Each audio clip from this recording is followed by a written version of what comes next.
ஒரு நாளைக்கு எவ்வளோ ஆட்டடா கொண்டு இந்த மாதிரி சமைச்சு தரீங்க அப்படிதான் எனக்கு தோணுச்சு. அந்த ஆட்டை கொண்டு எப்படி சமைக்கிறாங்கன்னு பார்க்கறது முன்னாடி சேனலை சப்ஸ்கிரைப் லைக்கே பண்ணிட்டு பாருங்க.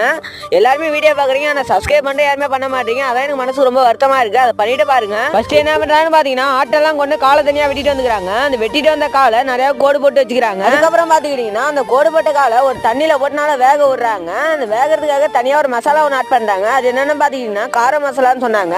அதுக்கப்புறம் அவங்களோட சீக்ரெட் மசாலையும் ஆட் பண்ணி நல்லா வேக விடுறாங்க. வேக வச்சிருந்தா மட்டன் லெக் இருக்கு தெரியுமா, நல்லா வெந்ததுக்கு அப்புறம் வெளில எடுத்து வச்சுக்கிட்டு அந்த லெக்கை நிறைய பிச்சு போட்டுக்கிறாங்க. அதுக்கப்புறம் பாத்துக்கிட்டீங்கன்னா ஃப்ரை பண்ண மசாலா அது ஃபுல்லா தடவி விட்டு நல்லா ஆயிலாம் ஊற்றி நல்லா ஃப்ரை பண்ணி நமக்கு எடுத்து தந்தாங்க.